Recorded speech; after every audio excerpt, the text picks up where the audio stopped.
Hi guys! Panibagong linggo, panibagong weekly vlog na naman. Makulimlim ngayong araw, pero sana naman ay wag umulan. Ngayon kasi ang schedule ko para magpalit at maglaban na din ng bedsheet ko. Kakatapos lang din ng bagyong Karina nung ine-edit ko yung video na to. At sana ay nasa mabuti kayong kalagayan ngayon. Ipagdasal na din natin yung mga kababayan natin na naapektuhan at nasalanta ng pagbaha, dala ng bagyong Karina at ng habagat. Bago ako magpalit ng bedsheet, ay samahan niyo muna ako mag-prepare ng aking breakfast. Para sa coffee ko, ay gumamit ako ng Dunkin Donut coffee grounds. And then nag-add lang ako ng 2 pumps of sugar-free caramel syrup.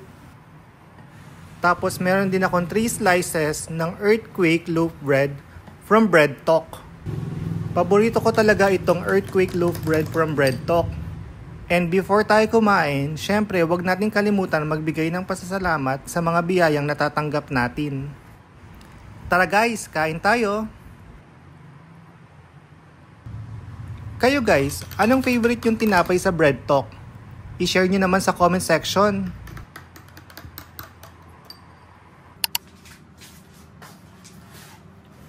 After ko mag-breakfast, ay ang paglilinis ng kwarto at pagpapalit ng bedsheet naman ang aking aasikasuhin. Guys, na-mention ko na sa inyo before na mahilig ako sa mga dark colored bedsheets, kaya naman halos puro black at gray yung mga bedsheet ko dito sa aking kama. Tapos dapat yung design ng bedsheet ko, katerno din niya yung kumot, pati na din yung pillowcases. Bali 4 na unan nga pala yung ginagamit ko pag natutulog ako. Gusto ko kasi matulog na napapaligiran ako ng mga unan ko. Garterized yung bedsheet na ginagamit ko. And sa Shopee ko lang to nabibili guys. Sobrang ganda ng quality ng bedsheet na nabibili ko sa Shopee. And hotel quality siya dahil sobrang kapal niya. Parang meron akong 8 sets of bedsheets na galing sa isang store lang. Magaganda din at sobrang daming design na pwedeng pamilian, pati na din iba't ibang sizes depende sa kama nyo. Ito na yung new bedsheet na ipapalit ko. As you can see, color gray na naman siya. At kahit garterized yung bedsheet na ginagamit ko, sinesecure ko pa rin siya ng bedsheet clips. Isa din itong paraan para mapanatiling hindi gusot-gusot at hindi magulo yung bedsheet nyo kahit gaano pa kayo kalikot matulog. Sa Shopee ko lang din nabili yung bedsheet clips na to. Kayo guys, anong technique nyo para mapanatiling maayos yung bedsheet nyo? I-share nyo naman sa comment section. Matapos ko ma-secure yung bedsheet, ay nagpalit na din ako ng pillowcases ng mga unan ko.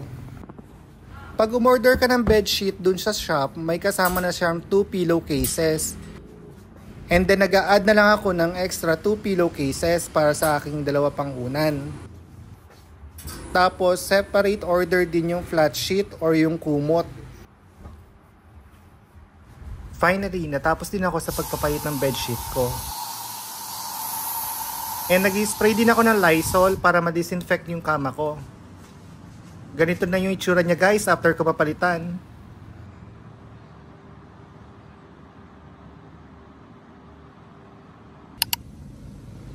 After ko magpalit ng bedsheet ay chinek ko muna yung weather today. And grabe, ang dilim at ang kapal ng ulap.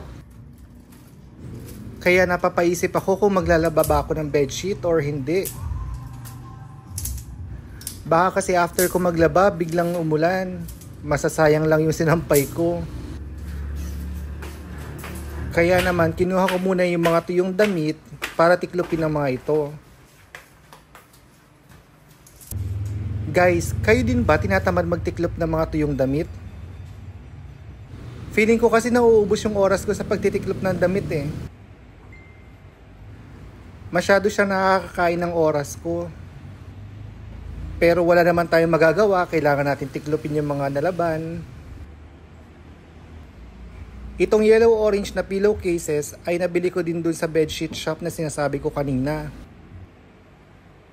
Hindi ko to ginagamit sa bed ko, pero nilalagay ko siya dun sa kabilang bedroom.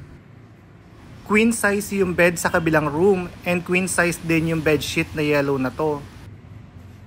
Tapos yung bed naman sa room ko ay double size lang yun. Kaya naman mas malaki yung bedsheet na to kaysa sa kama ko. Plus light colored bedsheet din to kaya hindi ko din trip gamitin. Finally, natapos din magtiklop ng mga damit. After magtiklop ng mga damit, ay chinek ulit yung weather. And ang weird guys, sobrang dilim sa isang part, tapos sa tapat ko ay maaraw naman. Tingnan nyo, parang smiley yung shape ng ulap. At dahil nga nakakita ko ng araw, nagkaroon ako ng hope na pwede ako maglaba. And dito tapos ko nalabhan yung bedsheet na tinanggal ko kanina sa bed ko. Sana lang wag umulan after ko magsampay nito para matuyo na din yung nilabhan kong bedsheet. Guys, dito nga pala sa bandang hagdan ko nilagay yung mga succulent plants. Ito yung mga halaman na binili ko the other week dun sa Cubao. Dito ko muna sinasampay or pine-prepare yung mga nilabhan kong bedsheet. After ko maayos at masampay lahat ng bedsheet, ay saka ko lang sila nilalabas dun sa balcony. This way, maaarawan at matutuyo ng maayos yung mga sinampay kong bedsheet. Madali lang din naman ilabas tong sampayan na to kasi meron tong gulong sa ilalim. After ko makapaglinis ng bahay at makapaligo ay paalis na ako ng bahay. Bandang 6 PM na nito guys at naipasok ko na din yung sinampay kong mga bedsheet kanina sa balcony. Mabuti na lang at napansin ko nagsisimula ng umambon kasi kung hindi mababasa din yung mga sinampay ko. Papunta ako nito ngayon ng Malolos. Nagkaayaan kasi yung mga friends ko na kumain kami ng samgyupsal dun sa may Kalumpit. Napagdesisyon na namin na dito kami magkikita-kita sa may Capitol Mini Forest. Naunang dumating si Ian kasi siya yung taga Malolos. Tapos yung ibang friends namin ay taga Plaridel at Bustos naman. Dito kami madalas mag-samgyup sa Samgyup Salamat sa Kalumpit, Bulacan. Medyo late na kasi kami lagi nakikita-kita and dito sa Samgyup Salamat ay nag-accommodate sila ng customer as late as 9 PM. Tapos 11 PM naman yung closing nila. And karamihan sa mga restaurant sa Malolos 8 PM pa lang nagsasarado na. Isa itong steamed egg sa mga paborito kong side dishes. Tapos masarap din yung chicken nila. Dito sa Samgyup Salamat ay charcoal ang ginagamit nila. Kaya lasang-lasa mo yung Korean barbecue grill. Favorite ko naman sa lahat ay yung beef enoki. Matamis kasi yung enoki kapag naluluto na siya. And nakakapag-add ng flavor dun sa beef. Isa pa sa mas okay dito sa Samgyup Salamat ay wala silang time limit. Sa ibang Korean barbecue grill kasi may time limit sila na 2 hours. So hindi mo din masusulit or masyado kayo nagmamadali habang kumakain. Kasama ko si Rap, si Ian, si Jumer, and si Raster. 1 year na yung friendship namin and July 2023 ko sila na-meet. After namin kumain ay nagkaayaan na din kami umuwi. Sunday night kasi ito and may pasok pa kami bukas. Thankful ako sa new set of friendship na to. Kasi sila palagi yung nakakasama ko tuwing busy yung mga high school friends ko. And okay din to find and meet new friends. Kinabukasan ay kailangan na naman pumasok sa trabaho. Siyempre kailangan natin kumayod para meron tayong pang samgyupsal. Sa Cubao office ulit ako ngayon papasok kasi meron kaming face-to-face meeting. And mas okay yung weather ngayon kasi hindi umuulan, hindi makulimlim, hindi din masyadong maaraw.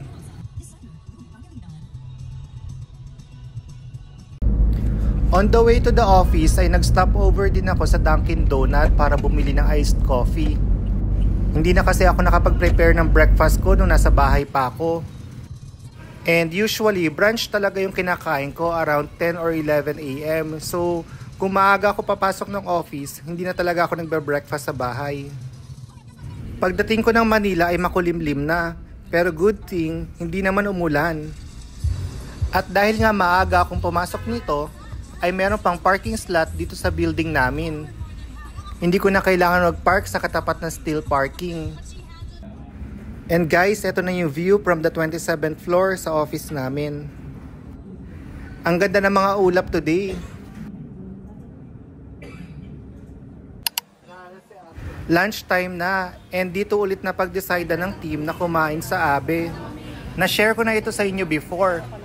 Yung Abe ay Kapampangan Restaurant dito sa Gateway Mall 2. Umorder kami ng sinigang na boneless bangus, beef kare-kare, meron din kami in-order na laing, baby squids, at syempre yung classic Kapampangan sisig. Bukod dito ay umorder din kami ng crispy pata. For dessert naman, umorder kami ng Claude's Dream. Para siyang buko pandan na may vanilla ice cream. After namin mag-lunch ay bumalik na ulit kami sa office. And maganda pa din yung weather sa oras na to. Back to work na ulit. And medyo busy ako dito at marami pang kailangan tapusin trabaho para makauwi ako ng maaga. Around 4 PM ay natapos ko na din yung mga trabaho ko.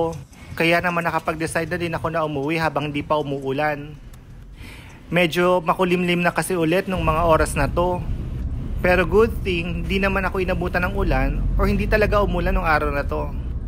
Hanggang sa makarating ako sa bahay, hindi naman siya umulan. Yun lang muna guys for this vlog and salamat sa inyong panonood. Stay safe everyone!